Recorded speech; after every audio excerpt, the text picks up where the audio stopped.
네, 여러분 안녕하세요. 북커버리 막전 막후 시간입니다.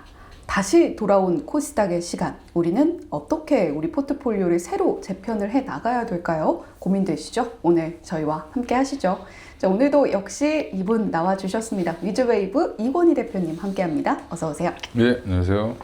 네, 대표님, 코스닥이 V자 반등 이어가고 있습니다. 이게 네. 얼마 만인가요? 지금 이달 들어서 세 번째 매수 사이드카 발동을 한 상황이고, 지난주로 시계를 돌려보면 코스닥이 4거래 연속으로 2%씩 성큼성큼 올랐단 말이죠.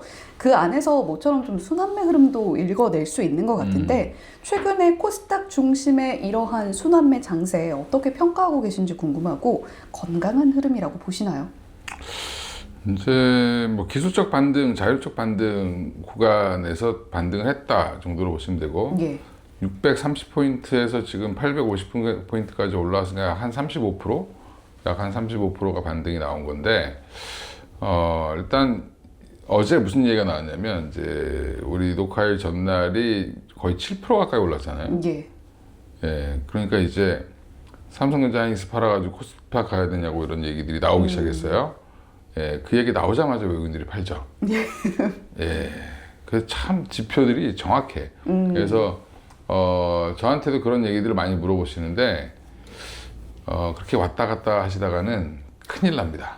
그래요? 예, 그래서 삼성 하이닉스 갖고 계신 분들은 그냥 갖고 계시고, 비중 조절을 하셔야지, 이제 이렇게 뭐 아니면 도로 자꾸 생각을 하시면, 그렇게 쫓아다니다가, 꼭 늦죠. 그쵸. 예.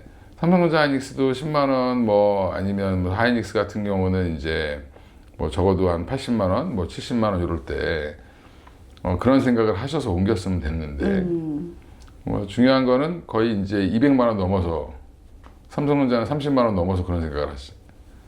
코스닥은 빠질 대로 다 빠졌을 때 팔고, 그러니까 이게 계속 엇박자가 나면, 계좌가 녹아요.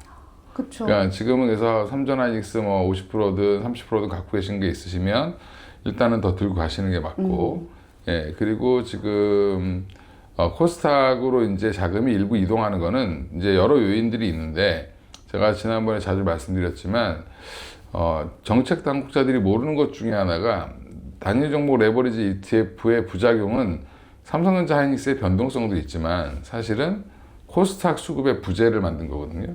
예. 그래서 코스닥 다 팔고, 예, 그쪽 가서 노시던 분들이 다시 이제 코스닥 레버리지 150, 코스닥 150 레버리지 ETF 예. 글로 자금이 쏠렸어요. 그럼 이것도 어떻게 보면 쏠림이죠. 그렇네요.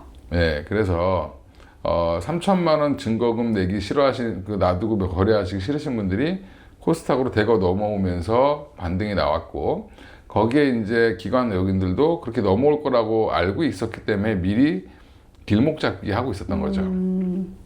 그러면 여기서 이제 그럼 추세가 부러질 거냐라고 보면, 코스닥 기업들 중에 이제 저평가 받았던 종목들도 많고, 그 다음에 사실은 아무 죄 없이 빠진 종목들이 너무 많아요. 예, 그런 종목들의 추가 반등은 더 가능하다고 보고 있고요. 지금 850포인트 정도 하고 있는데, 적어도 보니까 한 950포인트, 뭐 900포인트 이상에서 뭐 1000포인트는 모르겠지만, 단기적으로 한 950선까지도 가능은 하다. 예, 그리고 뭐 코스피는 오른 게 많아서 빠졌지만, 사실은 코스닥은 오른 것도 없는데 조정을 거의 반토막이 났다가 올라오는 거기 때문에, 지금도 고점 대비 보면은 여전히 한 40%, 35% 이상 빠져 있어요. 예, 그래서 그런 부분들은 조금 메꿀 가능성은 있는데, 오히려 지금 8월 조금 빨리 시동 건 게 아닌가 저는 생각을 해요. 왜냐하면 원래 9월부터 좀 시동을 걸 거라고 생각했는데, 그러면 한 8월 중순 이렇게 생각했던 것들이 8월 초에 이루어지고 있죠 지금. 뭐든지 요즘 다 빠르네요. 그러니까 항상 예측보다 빠르죠. 자금의 이동은 빠른데, 지금 9월 달에 또 이제 코스닥 승강제 관련돼서 이제 기준 발표가 나올 겁니다. 9월에. 그리고 내년 1월부터 시행을 할 텐데, 시행은 1월이지만 이미 9월 달에 9월 초에 발표하면, 그 기준 따라서 벌써 이제 셀렉트라고 하는 제 윗등급, 그러니까 한마디로 기관 외국인들, 뭐 연기금들까지 투자할 수 있는 정도의 시총되는 종목들이라든지 성장성 있는 종목들은 좀 불이 붙을 가능성이 있습니다. 네, 그래서 여전히 이제 지금 조금 쉬어가는 국면이 나오더라도 800포인트 이하로 뺄 가능성은 없다라고 보고 있고요. 오. 예, 그러면 조정 나오고 다시 한번 또 반등 나오지 않겠나 생각을 하고 있고요. 그 배경에는 코스닥의 이제 구성 종목들을 좀 보셔야 돼요. 일단은 바이오 섹터가 좀 있고요. 그다음에 반도체 소부장, 그다음에 2차 전지, 그다음에 로봇, 그다음에 화장품 정도 보시면 되죠. 오, 예. 예, 그러면 이게 지금 제가 말씀드린 섹터가 나쁠 게 지금 하나도 없죠. 그렇죠. 예, 반도체 소부장은 최근에 가격 부담이 항상 있었어요. 그래서 제가 한참 반도체 소부장 물어볼 때는 조금 부담스럽다라고 많이 말씀을 드렸는데 지금 최근에 급락이 나오면서 가격 부담이 다 없어졌어요. 그리고 2분기 실적도 발표했는데 실적 좋은 회사가 없습니다. 없다는 이유는 또 기대감이 3분기에 좀 내려갔겠죠. 그게 왜 없냐면 아직 투자한다 그랬지 투자를 본격적으로 한 건 아니기 때문에 지금 내년부터 어떻게 보면은 그 납품이 본격적으로 될 거예요. 그러면 올해 하반기 주문들은 이제 막 들어오기 시작할 거고 그러면 반도체 장비 쪽은 나쁠 게 없고 그 다음에 전 길게 보면 장비 쪽은 한 2, 3년도 좋을 수 있다. 이제 숫자가 올라오면서 계속 계단식으로 올라갈 가능성이 높아요. 예. 왜냐하면 이제 앞으로 공장 계속 짓는다는데 우리가 이제 뭐 광주 팹을 광주 뭐 메가 프로젝트 그래서 광주 공항에다 짓는 거는 한참 뒤니까 그거는 이제 고려 안 하더라도 일단 용인 팹은 속도를 낼 가능성이 높습니다. 그래서 지금 현재 뭐 P5라든지 청주 팹이라든지 그다음에 이제 용인도 지금 보면 하이닉스가 그러니까 두 번째 팹을 먼저 지금 빨리 짓겠다라고 지금 발표를 했어요. 네, 그런 것들을 감안해 보면 일단은 나쁠 건 없다. 지금 밸류가 좀 부담스러워도 지금은 들어가 봐야 되는 상황인 것 같고요. 반도체 소부장은. 그다음에 지금 바이오 같은 경우는 알테오젠이 지금 코스닥에 잔류하기로 결정을 하면서 실적도 굉장히 잘 나오고 있고 우리나라 바이오텍 회사들 중에 작년에 유일하게 이제 배당을 한 회사가 됐는데 올해도 지금 실적이 예상보다 좋죠. 그렇죠. 시장에서 굉장히 박하게 보고 있는데 오히려 이제 블랙락은 지분을 5% 투자를 했죠. 그래서 블랙락이 투자했다라는 건 의미가 있는 겁니다. 그러니까 우리가 예전에 가만히 생각해 보시면 셀트리온이 한참 저 사기꾼이다 아니다 막 이렇게 욕할 때 싱가포르에서 자금이 들어오면서 그런 게 모든 게 다 사라졌었어요. 그러니까 그러고 나서 랠리가 나왔기 때문에 알테오젠도 마찬가지의 지금 자금 유치 그럼 블랙락이 들어오면 다른 데도 더 지금 지분 투자를 더 할 가능성이 높습니다. 저기 진짜 괜찮은가 보네 이러고. 네. 그리고 이제 돈 버는 게 보이죠. 그다음에 키트루다 SC가 이제 4월부터 보험 코드 J 코드라는 게 이제 부여되면서 본격적으로 팔리고 있는데 지난달까지 침투율이 한 9% 정도 됐어요. 그러니까 한마디로 그냥 예전에 오리지널 키트루다에서 SC로 이제 바뀌는 그게 한 9% 정도 됐는데 기존에 정맥 주사였죠? 기존에 이제 한마디 링거 맞던 거를 예. 주사제로 이제 바꾸는 건데 우리가 흔히 하는 위고비처럼 피하 주사로 맞는 건가요? 예, 피사 피하 주사로 맞는 겁니다. 우리가 엉덩이 주사, 예, 뭐 여기 맞는 거랑 생각하시면 되고요. 그 전에는 이제 링거를 한 2시간 맞았어야 돼요. 근데 이제 그런 게 좀 바뀌었고, 그거가 침투율이 한 9%인데 연말까지 잘하면 한 20% 이상 들어갈 수도 있다. 15에서 20% 정도까지 늘어. 전환 속도가 굉장히 속도가 빠르다. 굉장히 빠르다. 그래서 미국 애널리스트가 예측했던 것보다 훨씬 더 빠르다. 그러면서 지금 머크가 지금 주가가 사상 최고가를 가고 있어요. 그러니까 알테오젠도 나쁠 건 없다. 이제 미국의 금리만 튀지 않으면 금리만 조금 더 안정이 된다라고 하면 생각보다 빠른 속도로 올라갈 가능성이 있고요. 올해 잘하면 한 2천억 정도 이상의 돈이 더 들어올 수 있습니다. 예, 판매 로열티뿐만 아니라 이제 판매가 개시되면 판매 마일스톤이라는 게 있어요. 그래서 한마디로 보너스 개념이죠. 예. 그러니까 우리가 이제 임상 기술 수출을 하고 나면 계약금 내에 마일스톤이 다 포함되어 있는 건데 그 마일스톤들이 순차적으로 지급이 됩니다. 그러니까 그게 이제 근데 지금 다른 파이프라인들 지금 산도즈라든지 다이치 산교라든지 그다음에 지금 아스트라제네카 이쪽도 지금 다 임상을 이제 막 들어가요. 산오피도 듀피젠트. 산오피도 들어가고요. 예, 산오피는 원래 비공개였다가 이제 공개를 한 건데 듀피젠트도 지금 그것도 연간 한 20조 가까이 팔리는 약이에요. 이게 천식 치료제로 많이 쓰이는 건데 네. 우리나라 분들도 많이 씁니다. 예. 예, 제 아는 지인분도 한 2분 정도가 보톡 피전트를 맞는 분이 있어요. 주기적으로 가서. 예, 그런 이제 그 약들이 이제 특허가 만료되기 전에 SC로 빨리 바꾸려고 하는 거고, 지금 그런 것들이 이제 마일스톤이 또 꾸준히 들어올 겁니다. 그러면 올해 한 2천억 이상 가까이 이제 뭐 2천억이 훨씬 넘는 돈이 들어올 수도 있습니다. 이제 머크에서만 뭐 그렇게 얘기가 나오는 거니까 머크만 한 2천억 얘기하고 있고 나머지까지 하면은 거의 한 뭐 제가 볼 때 한 3천억 가까이도 돈이 들어올 수 있다라고 한국 바이오 생각하면 기업 중에 굉장히 또 새로운 역사를 쓰고 있는 거네요. 밸류에이션이 계산이 되기 시작했습니다. 어. 내년 기준으로 지금 가이던스가 굉장히 보수적으로 되어 있는데 보수적으로 되어 있는 가이던스 기준으로 보더라도 내년에면 40배 안으로 들어가요. 예, 그러면 이제 가이던스가 더 올라가게 되면 30배 안으로 들어가면 주가는 먼저 더 올려서 땡길 수 있는 상황이 나오겠죠. 그래서 지금 알테오젠이 일단은 끌어주고 있고, 그다음에 많이 빠져 있는 제약바이오들이 이제 하반기에 9월 이후에 기술 수출이 많이 나옵니다, 원래. 예. 최근에 이제 8월 초에 나온 거는 급하게 휴가 가기 전에 빨리 마무리 지은 거예요. 예, 그래서 지난주에 지금 말씀해 주셨죠. 예, 그래서 8월 초에 가끔 나오는 게 이런 건데, 그다음에 12월 초에도 가끔 나옵니다. 그러니까 크리스마스 휴가 가기 전에 마지막으로 일 처리하고 하는 건데, 그래서 9월, 10월, 11월 달이 바이오에게는 나쁠 게 하나도 없는 시기고, 그러면 바이오, 뭐 반도체 장비 좋고, 그 다음에 2차 전지는 실적이 돌아서는 게 지금 보이죠. 예. ESS 관련돼서 지금 납품들이 많이 이루어지고 있고, 그 다음에 지금 뭐 LNF 같은 경우는 하이니켈도 잘 나가고 있고, 거기에 이제 ESS양 LFP 이제 양극재를 본격적으로 생산한다는 얘기를 포스코 퓨처엠이 했죠.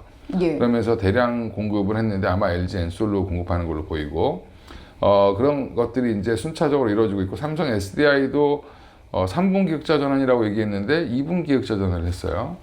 예, 그 얘기는 생각보다 ESS 수요가 빠르게 늘어나고 있다는 것들을 반증하고 있기 때문에, 그러면 이제 2차 전지 관련된 종목들도 나쁠 건 하나도 없습니다. 어허. 예.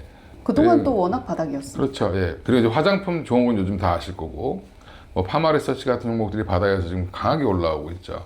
그 다음에 뭐 미용기기 같은 휴젤도 지금 중국향 매출이 급증하고 있고, 미국도 자리를 잡고 있다. 마케팅 비용을 많이 들였는데 하반기부터 내년부터는 본격적으로 미국에서도 수익이 나올 가능성이 높다라고 보고 있습니다. 그래서 미용 기기 섹터들도 나쁘지 않고, 그러면 뭐 코스닥은 그닥 그렇게 지금 나쁠 건 없어요. 오. 거기에 지금 플러스 알파로 보면 좀 작은 섹터긴 하지만 지금 클래리티 법안이 통과가 7월 달에 안 됐어요. 예. 근데 아마 8월 달에 이제 미국 국회의원들도 좀 이제 휴가 가고 9월에 다시 이제 논의를 할 텐데 9월에는 통과될 가능성이 높다라는 또 기대감이 있으니까 뭐 STO 관련된 종목들이라든지 이런 것들도 충분히 뭐 좋은 흐름을 좀 보일 수도 있죠.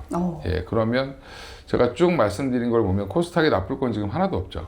그쵸. 예, 주가가 기대감들이 이제 막 형성되는 것들이 많기 때문에 오히려 이제 8월 달에는 지금 급등 이후에 조금 쉬어가거나 흔들 가능성은 있지만 오히려 9월부터는 본격적인 상승이 또 나올 가능성도 높다. 예, 정책적인 이슈, 그다음에 개별 섹터별로의 이슈들이 9월에도 많이 몰려 있죠. 예, 그렇습니다. 앞서서 이 코스닥의 전반적인 반등세와 관련해서 뭐 2차 전지, 바이오, 반도체, 소부장 전반적으로 짚어주셨는데 이번에는 광통신 얘기 좀 해볼까 해요. 미국이 중국산 광트랜시버 규제하겠다라고 이야기를 하면서 어제장에서도 광통신 관련주들 급등했고요. 사실 이전에 올해 급등세를 연출했던 종목들 가운데 뭐 대한광통신 같은 거는 정말 빠른 속도로 올라주기도 했고 또 한 번 그런 시세를 연출해주지 않을까라고 기대를 하시는 분들도 많으신 것 같아요. 일단 그런데 실적을 살펴보면 기대감이 아직 좀 앞서고 있다라는 분석이 더 우세한 것 같은데 지금 시점에서 광통신주에 대한 뷰 궁금하고요. 대응 전략은 어떻게 좀 짜볼까요? 저는 한국에 광통신주는 없다라고 생각하기 때문에 예. 하지 마라 그냥. 네, 하시고 싶으시면 매매만 해라. 트레이딩 관점으로. 예, 뭐 성호전자나 뭐 그 대한광통신, 뭐 오이솔루션 이런 종목도 움직이는데 뭐 RF, HRC도 거기에 약간 포함시키는 것 같기도 하고 그런데 일단 영끌까지 해가지고 찾아내는 것 같아요. 이제 거기 광 케이블 이제 만드는 이제 광섬유죠. 광섬유 만드는 네. 대한광통신이 실적 보면 1년에 30억 버나? 예. 근데 그럼 왜 그렇게 돈을 그동안 못 벌었을까요? 그러게요. 중국이 워낙 싸서 그래요. 경쟁이 안 되는 거죠. 그래서 일단 광 트랜시버 그다음에 CPO 이걸 다 헷갈려 하시는데 이제 단계는 그렇게 보시면 돼요. 이제 구리선으로 쓸 거를 이제 우리가 이제 그 렉을 만들 때 열심히 계산하는 GPU 그다음에 HBM 그다음에 CPU LPDDR 옆에 다 붙어 있잖아요. 이렇게. 그럼 그 사이사이를 서로 연결해 주는 그다음에 렉과 렉 사이를 연결해 주는 거를 구리선으로 하다 보니까 예. 뭐 데이터 센터 하나 짓는데 구리가 50톤이 들어간다. 근데 구리가 너무 비싸죠. 비싸죠. 열도 많이 나고. 그래서 그거를 광 케이블로 바꾸겠다는 겁니다. 근데 광 트랜시버라는 게 엄청 신기술이 아니고 그냥 우리 그 전화선이라고 생각하시면 돼요. 아, 예, 그런 것처럼 우리 지금 통신선이 다 광 케이블로 돼 있거든요. 예. 예, 그거를 그 컴퓨터 렉에다가 쓰겠다라는 겁니다. 그러니까 잭 꽂아가지고 그럼 거기에 이제 거기에 반도체가 또 들어가야 돼요. 전기 신호를 빛 신호로 바꿔줘야 되거든요. 저는 굉장한 신기술이라고 생각하고 무슨 레이저 같은 걸로 통신을 하나 이랬어요. 그건 그 다음 단계. 아, 그러니까 광 섬유를 쓰는 거는 이제 광 트랜시버라고 지금 네이버에 쳐보시면 그 광 트랜시버 그 싸구려 광 트랜시버들 엄청 많이 나옵니다. 그러니까 이미 이건 공개된 기술이에요. 그거 갖다 응용해서 쓰는 거죠. 진입 장벽이 아주 높은 기술이 아니다. 진입 장벽이 높지 않습니다. 그거는 높지 않고 그거를 이제 물론 안 쓰던 이제 이게 사실은 전기 신호를 빛 신호로 전환시켜 주는 걸 하나 더 집어넣기 때문에 효율성이 있느냐 없느냐 가지고 또 얘기도 좀 나와요. 근데 그러고 나서 CPO라고 해서 또 나오는 거는 아예 그냥 그 반도체 위에다가 레이저로 쏴주는 겁니다. 빛을 쏘는 거죠. 그래서 광 옵티컬 이제 반도체를 위에다 소자를 올려서 계산한 거를 빛으로 쏴주자. 이게 이제 CPO인데 그거는 우리나라 관련주는 삼성전자밖에 없어요. 아하. 그거 패키징하는 건 삼성전자가 하거든요. 이제 한다고 했으니까. 그러니까 이제 차라리 루멘텀 이런 거 그냥 사시는 게 나을 수도 있다. 현지에 있는 미국 예, 종목들. 미국 쪽을 보시는 게 맞는데 미국에서도 좀 논란이 많은 게 과연 중국 거를 안 쓰면 이 물량을 감당할 수 있겠냐라는 또 얘기도 있어요. 예, 그래서 근데 대안이 많죠. 코닝도 한다 그러고 예. 광섬유는 코닝이 열심히 잘 만들 수 있거든요. 그리고 중국 기업들도 있는데 광섬유에 뭘 집어넣을 수는 없으니까 중국 거를 굳이 안 쓸 이유도 없는데 약간 통제하겠다라고 얘기하죠. 그거는 이제 광 트랜시버에 들어가는 소자 때문에 그런 거지 요 광 케이블 자체는 그닥게 문제가 될 가능성은 없고요. 그래서 우린 과연 그럼 엔비디아가 이걸 주축으로 쓰고 있는데 엔비디아가 우리나라 기업에 러브콜을 줬다는 얘기를 들어보셨나요? 그쪽으로는 못 들어본 것 같네요. 없죠. 다 미국 기업들한테 얘기하고 있죠. 네. 예, 거기다 지분 투자하고 있고 그러면 그 미국 기업들이 우리나라 걸 사줘야 되는데 아직은 모르겠다. 예, 그래서 테마로 보시는 게 맞을 것 같습니다.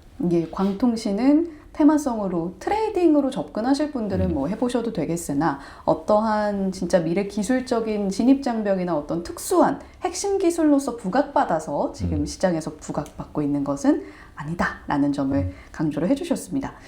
어쨌거나 지금 이러한 코스닥에 상장되어 있는 다수의 기업들의 섹터로 들어가는 여러 가지 기술적인 부분들 그리고 종목들이 미국과 중국 사이의 갈등에서 좀 불거지고 있는 측면이 있는 것 같아요. 태양광도 그 대표적인 쪽이 아닐까 싶은데 태양광 안에서도 최근에는 좀 차별화가 나타나고 있는 것 같거든요. OCI 홀딩스와 또 뭐 SK 이터닉스, 한화솔루션 각각이 조금 다른 반응을 나타내고 있는 것 같기도 한데 태양광주 안에서 종목 선별이 좀 필요한 것 같은 이 시점에 좀 전략을 어떻게 가져가 봐야 될까 또 고민됩니다. 그러니까 회사마다 장점이 다른 건데 이터닉스는 이제 태양광을 운영하는 걸 잘하는 거죠. 예. 그러니까 한마디로 뭐 패널을 만들거나 이런 게 아니라 그 하나솔루션이든 현대에너지솔루션이든 거기서 사다가 그거를 이제 잘 접목시켜서 데이터 센터 이런 데다가 납품하겠다라는 거예요. 그리고 지금 KKR이라고 하는 회사에서 인수를 했죠. 이제 글로벌 자본인데 그쪽도 마찬가지로 상호펀드에서 인수를 하면서 SK 에코플랜트랑 같이 이제 엮어서 지금 같이 하겠다라는 건데 SK텔레콤과 SK네트워크스가 지금 진행하고 있는 울산 쪽부터 시작하는 이제 데이터 센터 관련된 그 전력원들을 SK 이터닉스가 한다는 이유로 주가가 더 강한 흐름을 좀 보여주고 있다 이렇게 생각하시면 되고요. 그리고 이제 OCI 홀딩스 같은 경우는 이제 폴리실리콘이라고 하는 이제 모래를 가지고 이제 어떻게 보면 태양광 패널을 만들기 전 재료. 예. 예, 그것도 이제 반도체랑 약간 비슷한 형태인데 인곳을 만들어서 그걸 가지고 이제 패널을 만들거든요. 태양광 패널을 만드는데 그 원료를 만드는 게 지금 동양제철화학 옛날에 이제 그게 OCI 홀딩스예요. 그러니까 그 원료부터 시작해서 패널까지 다 가지고 있는 파이프라인을 갖고 있는 게 OCI 홀딩스여서 OCI 홀딩스의 장점은 중국이 폴리실리콘을 다 장악하고 있는데 지금 그게 서한지구에서 주로 만들고 있어요. 그러다 보니까 이제 거기에 뭐 강제 노동이 어쩌니 저쩌니 그러면서 이제 미국에서 제재를 하고 있고 태양광 패널도 중국산을 많이 제재를 하고 있죠. 그래서 지금 관세를 엄청 붙였고 이번에 또 15% 또 더 붙이고 뭐 인버터까지 붙이고 뭐 난리를 쳤는데 그러니까 이제 원산지가 되게 중요해졌는데 OCI 홀딩스 같은 경우가 공장이 다 말레이시아에 있어요. 예, 그래서 말레이시아 거는 중국 게 아니니까 괜찮지 않겠어라는 기대감이 있는 거고 미국 진출도 지금 하고 있기 때문에 OCI 홀딩스는 원료단부터 패널까지라고 보시면 되고요. 하나솔루션의 장점은 하나큐셀이 이미 미국 공장이 있습니다. 그러니까 미국의 공장을 갖고 있는 게 가장 장점인데 하나큐셀의 단점은 폴리실리콘 원료는 없습니다. 공수를 해와야 되는군요. 그럼 OCI 홀딩스에서 사오든 중국에서 사오든 해야 되는데 중국에서 사오는 게 제일 싼데 중국에서 못 사오게 하면 마진율이 떨어지겠죠. 그러면 이제 OCI 홀딩스를 갖다 써야 되는데 중국에서 나오는 폴리실리콘 원료랑 OCI 홀딩스가 만드는 비중국에서 만드는 OCI 그 폴리실리콘 원료의 가격 차이가 4배 차이 납니다. 많이 차이 나네요. 예. 그러니까 4배가 비싸더라도 중국 걸 못 쓰는 거예요.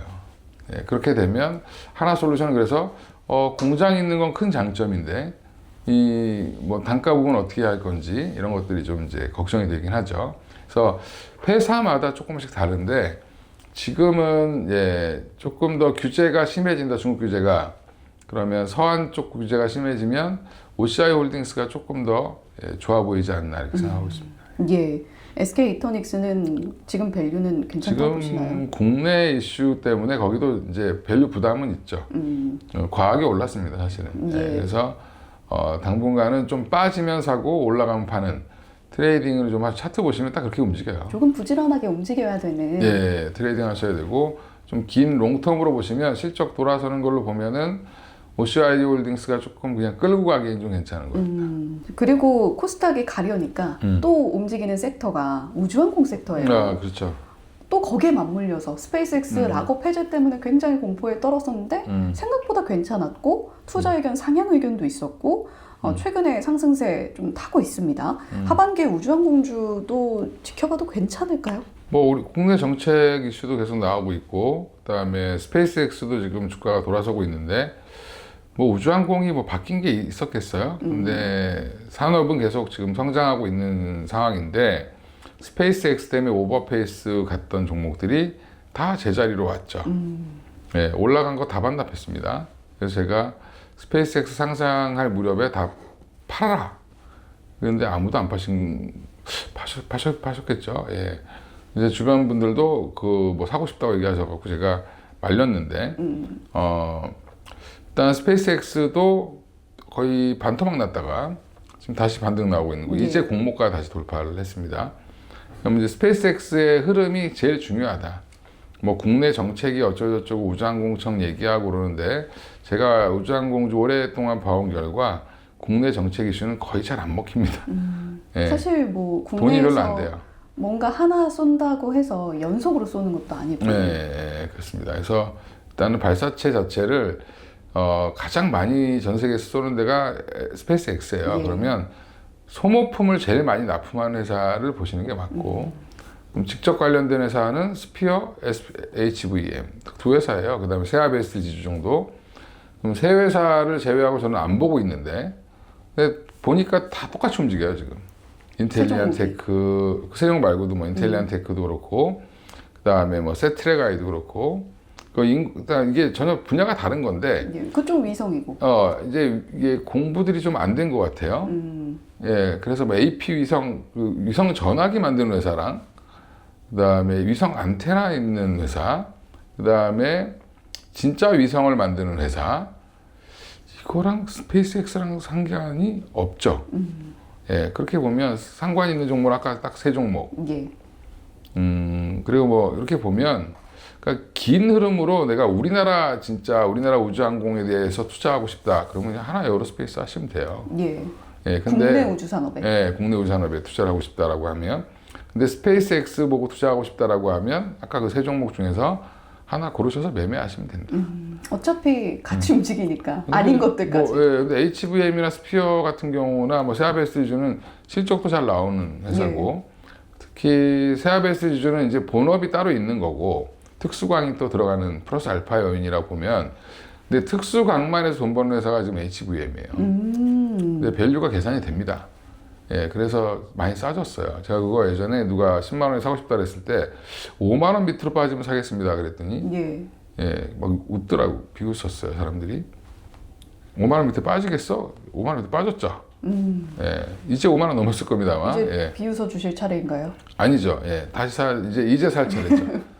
이제 조금 봐야 되는데, 그럼 이제 그 회사는 또 10만 원 가면 부담스러워요. 예. 그러니까 지금은 가격적인 매력이 조금 생겼다. 예, 그러면 이제 그 물건을 받아다가 납품하는 스피어도 뭐 똑같은 흐름일 거고, 그래서 차트가 거의 쌍둥이처럼 움직이니까 지금은 이제 스페이스X가 근데 문제는 가다가 부러지면 또 빠집니다. 그러니까 항상 눈치 보면서 매매해야 된다. 그럴 바에는 그냥 스페이스X 사시는 게 더 편할 수도 있죠. 그렇긴 하네요. 예, 그러니까 뭐 우주항공 테마가 이제 좀 커 보이긴 하지만 아직은 우리나라는 큰 섹터가 아니에요. 네, 그래서 이제 그런 것들을 좀 감안하셔서 매매를 하셔야 된다.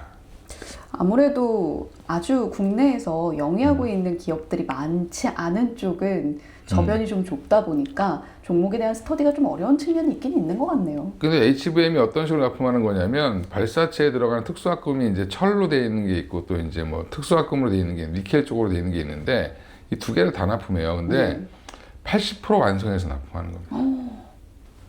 이게 원하는 스펙에 있어요. 그걸 딱 납품해서 주면 스페이스X에서 마지막 20%를 가공해서 씁니다. 뭐 코팅 같은 거 이런 거는 그쪽에서 따로 기술력이네요. 특수 코팅은 따로 하는 거죠. 스페이스X에서. 그러니까 그 기술을 주진 않는 거죠. 그 전 단계까지만 이게 엄청난 열과 압력을 견뎌야 되기 때문에 그런 기술력 있는 회사를 스피어 회장님이 열심히 찾아서 HVM을 찾은 겁니다. 네, 그래서 그게 지금 HVM이 갑자기 우주항공 관련된 회사가 된 이유가 특수화금을 잘 다뤄서 그렇게 된 겁니다. 그래서 그런 것들을 좀 공부를 해보시면 재밌어요. 재밌는데 그냥 테마로 보니까 공부 안 하고 차트 보고 자꾸 매매하시니까 그러는데 내용을 좀 보시고 실적 보시면 이 회사가 좋아질 것 같다라고 하면 저는 오히려 중장기 투자도 나쁘진 않은 회사다라고는 보고는 있습니다. 예.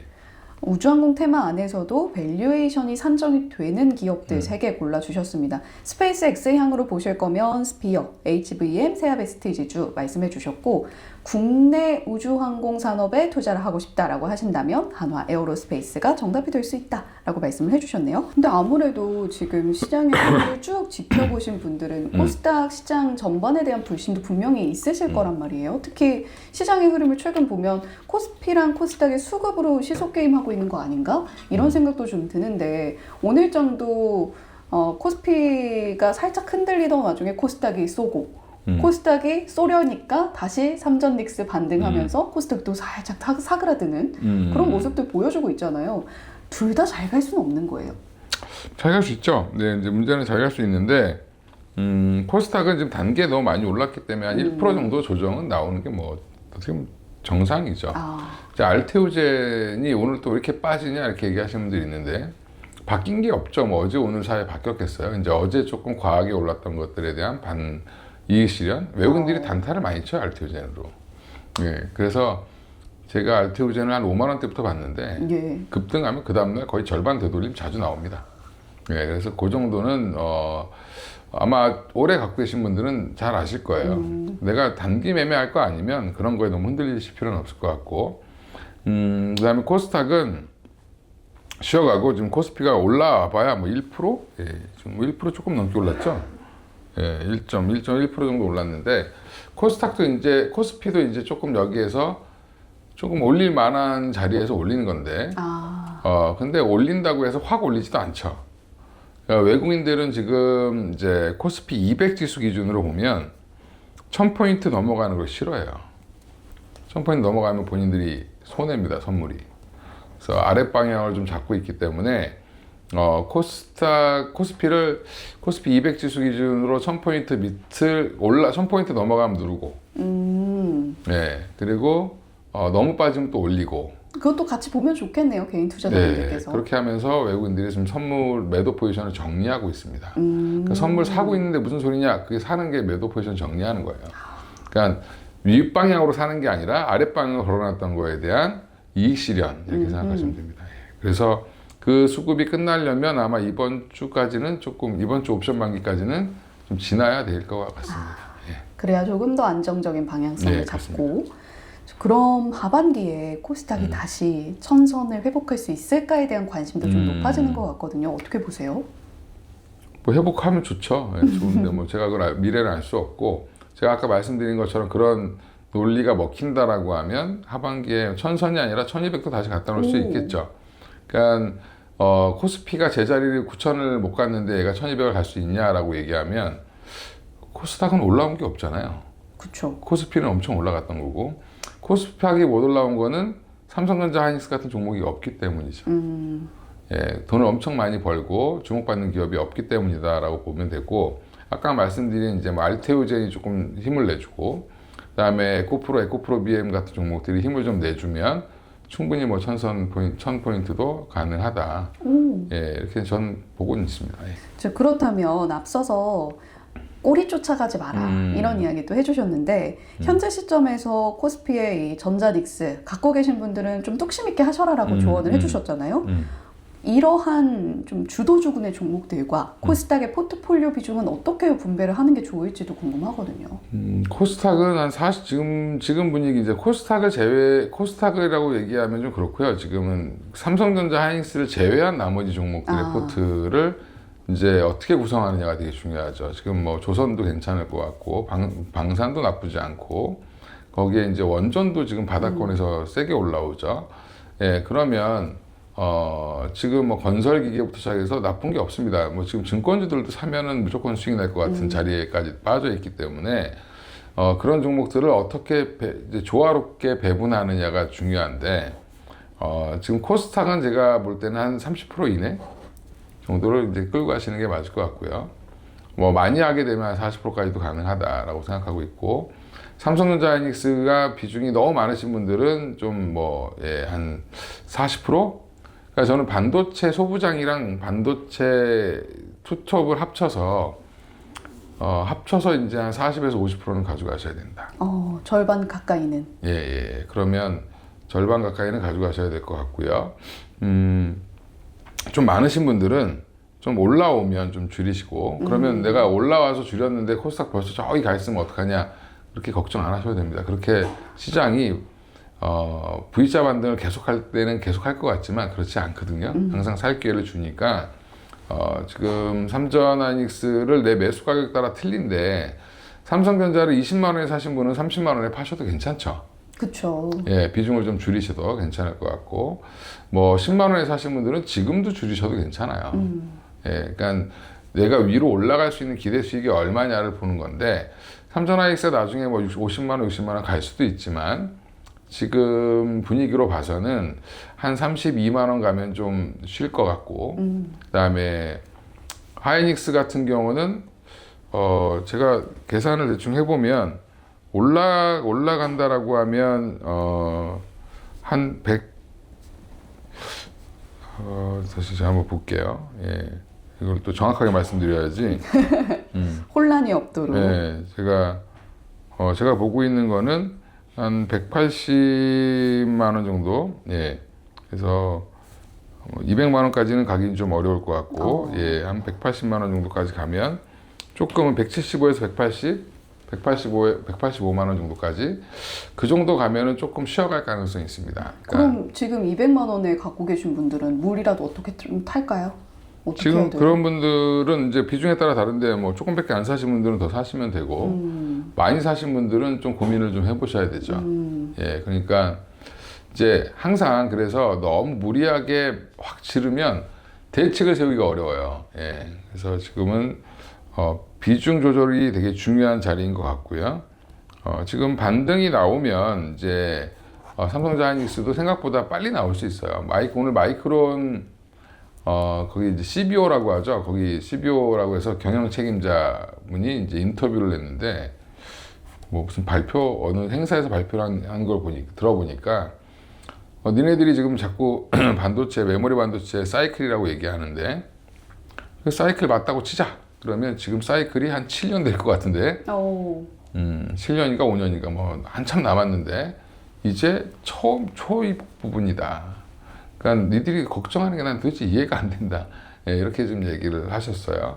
거기에 지금 또 우리가 최근에 메모리 피크아웃의 논란의 그 근원지가 어디였냐면 홍콩 쪽에 이제 그러니까 모건 스탠리였는데 그쪽에서 지금 우려했던 게 뭐냐, 랜드 플래시 가격이 떨어지기 시작했다. 랜드 가격이 실제로 스팟 가격이 좀 꺾였습니다.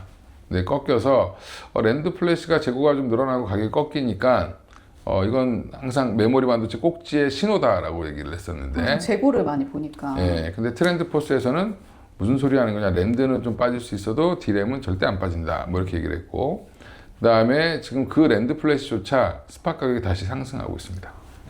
예, 그래서 다시 꺾이는 모습이 나오기 시작했다. 그러면 이 CT에서 얘기한 것처럼 랜드 메모리가 훨씬, 그러니까 그 트렌드 포스에 약간은 둔화될 수 있다라고 하는 것도 반박을 했거든요. 예. 랜드 플래시가 지금 더 부족하다 라고 하면서 CT에서 반박을 한 게 맞을 수도 있습니다. 그러면 지금 어떻게 보면 메모리 단도 보면은 랜드가 디램을 흔들었던 건데, 랜드가 좋아진다라고 하면 샌디스크나 지금 뭐 키옥시아나 이런 회사들이 다시 한번 반등을 세게 주면서 다시 디램 쪽도 좋아지는 모습이 나올 가능성이 높죠. 삼성전자 하이닉스는 랜드 플래시에서 1등, 2등을 하고 있음에도 불구하고 랜드 플래시 밸류를 못 받았어요. 예, 그것도 재평가 받을 수도 있습니다. 그럼 그러한 재평가에 지금 시장에서 가장 크게 기대하는 건 결국 주주 환원이잖아요. 그렇죠. 예. 주주 환원까지 더해진다면 그런 경우에는 조금 전고점 돌파 가능성은 있는지. 주주 환원을 한다고 전고점 돌파는 못할 것 같고요. 예.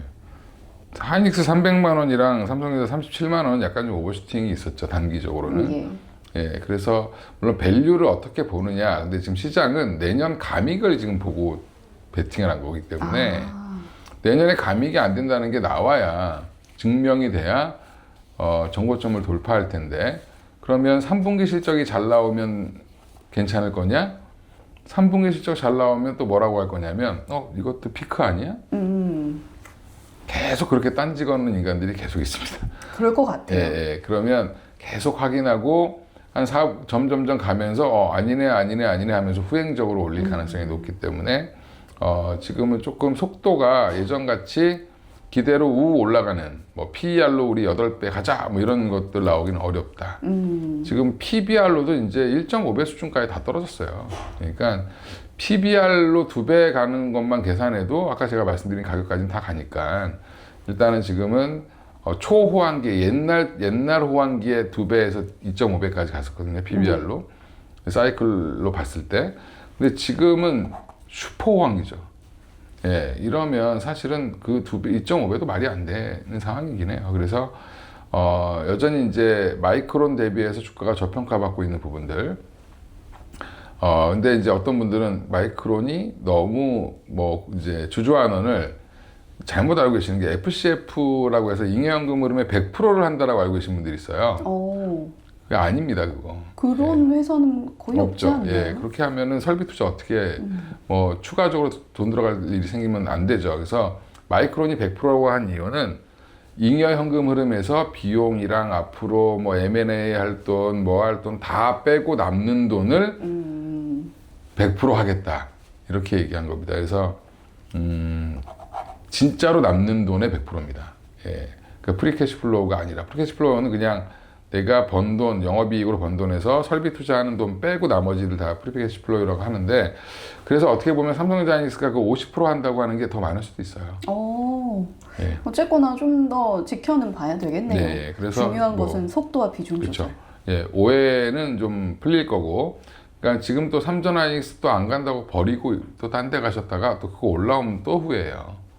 그러니까 지금은 삼성전자니스도 그냥 숨만 쉬어도 한 30만 원, 뭐 30만 원, 뭐 아까 말씀드린 180만 원 충분히 갈 수 있으니까 조금 좀 기다려 보시고 아직은 뭐 팔 때는 아닌 것 같다. 예, 그래서 저는 하이닉스는 230만 원도 충분히 갈 수 있다고 보고 있습니다. 예. 어쨌거나 우리가 좀 심리적인 안정감을 가져가면서 지켜볼 만한 가격대로는 삼성전자 32만 원, SK 하이닉스 180만 원 잡아주셨고요. 그 밖에 플러스로 우리가 노이즈를 견디면서 더 나아갈 수 있는 쪽으로 한번 지켜보자라고 말씀을 해주셨습니다. 속도, 비중 조절에 더해서 우리의 심리적인 안정감까지 좀 챙겨가셔야 되는 장이 아닌가라는 생각이 들고요. 자, 그렇다면 앞서서 뭐 화장품주에 대한 언급도 조금 해주시긴 했습니다만 하반기에 반도체 외에 뭐 최근에 코스닥 분위기가 올라오다 보니까 볼 수 있는 섹터가 더 늘어난 것 같긴 한데요. 화장품주나 은행주 어느 쪽이 조금 더 매력적이라고 보고 계신지 궁금하네요. 화장품이 좀 더 매력적인 것 같아요. 예, 은행주도 뭐 좋죠. 은행주는 근데 사면 가만히 있어요. 내가 사면. 예. 좋아 보여서 사시면 물리는 경우도 많고. 갑자기 내가 인간 지표가 되는. 네, 좀 답답하죠. 근데 거기는 배당 보고 들어가시고. 내가 배당을 한 연간 2천만 원 이내로 받을 수 있는 분들. 예. 예, 그러면 2천만 원 받으려면 많이 넣으셔야 돼요. 그렇죠. 그렇죠. 예, 그러니까 그런 분들한테 매력적인 종목인데 소액 투자하시는 분들 입장에서는 은행주는 매력적이지 않죠. 제가 은행에 예금 막 한 뭐 억 단위로 넣고 계신 분들이 있어요. 현금을. 예. 그런 분들한테는 그냥 그거 예금 빼서 그 은행주를 사라 차라리. 예. 그러면 그 예금보다 훨씬 많이 더 받으실 겁니다. 이렇게 얘기는 하고 있는데 소액 투자하시는 분들은 은행주 하면 재미가 없어요. 그러면 그런 분들은 화장품주 하시는 게 맞다. 한창 그 명품 주가 오를 때 명품백 사지 말고 루이비통 모네헤네시 사라 뭐 이런 얘기 있었는데 그렇죠. 예. 그런 개념인가 보네요. 저희가 화장품은 지금 밸류도 생각보다 높지 않고 그 다음에 실적은 계속 좋아지고 있는데 계속 의심하는 구간에 있었죠. 예. 예, 이게 진짜 얼마나 할까? 뭐 좋아져 하는데 계속 좋아지고 있어요. 그래서 밸류에이션 생각보다 좀 싸고요. 그래서 뭐 한국 콜마가 됐든 아니면 뭐 달바 글로벌이 됐든 뭐 APR이 됐든 지금 LG 생활건강까지 올라오고 있잖아요, 그죠? 예. 그러면 밸류에이션으로 보면은 LG 생활건강이나 아모레퍼시픽이나 달바 글로벌이 거의 그러니까 APR, 아모레퍼시픽, LG 생활건강 이게 다 밸류가 거의 다 20배예요. 20배 가까이 되기 때문에 여전히 부담은 있습니다. 아모레퍼시픽은 25배인가 그럴 거예요, 아마. 예. 그러니까 LG 생건도 그렇고 좀 부담스러운데 달바 글로벌은 오히려 조금 좀 부담이 없을 수도 있고 그 다음에 근데 이런 브랜드는 유행을 타기 때문에 또 안 좋아질 수도 있죠. 그러면 차라리 지금 대장이 LG 생건도 아니고요. 아모레퍼시픽도 아니에요. LG 생건이 되게 LG가 들어가 있으니까 되게 시총이 클 것 같잖아요. 예. 5조도 안 합니다. 지금 시가총액이. 달바 지금은 APR이 대장이죠. 그렇죠. 네, 그래서 APR이 좀 편하게 투자하실 수 있고 아니면 내가 바닥권에서 조금 올라오는 걸 좀 노려본다라고 하면 뭐 한국 콜마도 나쁘지 않고 코스맥스, 뭐 코스메카 코리아 이런 종목들도 나쁘지 않죠. ODM 업체들도 그리고 실리콘2 같은 경우도 지금 유통이 잘 되고 있는데 PR이 이제 한 10배도 안 돼요. 그게 원래 한 30배까지 받았던 종목인데 그렇죠. 25배에서 30배까지 갔다가 지금 10배도 안 되는 상황이니까 뭐 여전히 우리나라 인디 브랜드들 잘 팔리고 있는 상황이고 유럽 시장에서도 이제 인지도를 많이 높이고 있기 때문에 실리콘2도 저는 나쁘지 않다라고 보고 있습니다. 유통, OEM, ODM 브랜드 다 괜찮게 다 보시는 괜찮아요. 거네요. 예, 다 괜찮습니다. 그래서 좀 싸게 사는 게 관건이겠죠, 주가를. 대신에 뭐 사서 이게 뭐 10배 간다 이런 게 아니라 보통 한 20-30% 정도 보시고 투자하시는 게 맞다.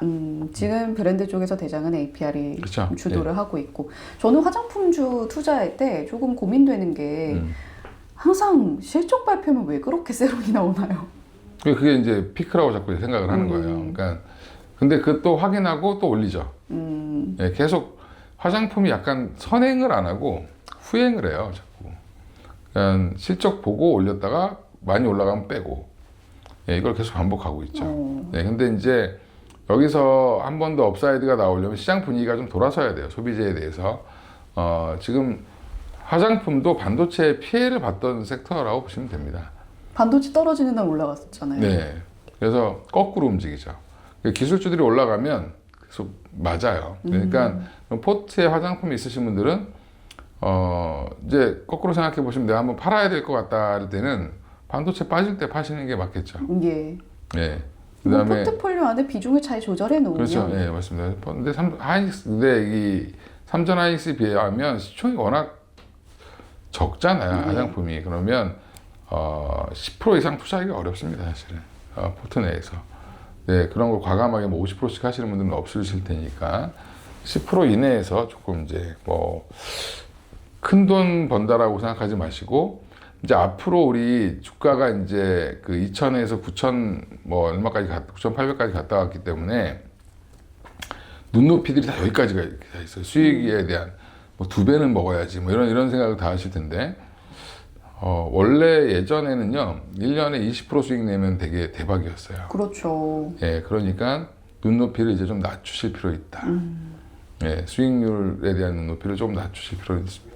그래야 마음의 안정이 찾아온다. 네, 맞습니다.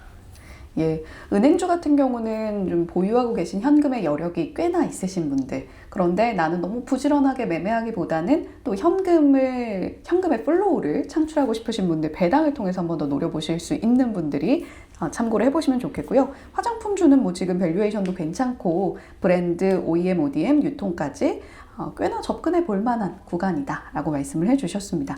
자, 막전막후 오늘도 위즈웨이브 이권희 대표님과 함께 했는데요. 북커버리 아직 구독 안 하신 분들 없으시겠죠? 혹시 안 하셨다면 구독도 해주시고요. 또 유튜브에 새로운 기능이 생겼더라고요. 하입 기능도 함께 눌러주시면 감사하겠습니다. 지금까지 위즈웨이브 이권희 대표님과 함께 했습니다. 고맙습니다. 예, 감사합니다. 하입 기능이 뭐예요? 하이프라고 이렇게 댓글창 이렇게 스와이프하면 그걸 누르면 더 많은 사람들한테 알고리즘이 가나 봐요. 신생 채널에만 해주는 거예요.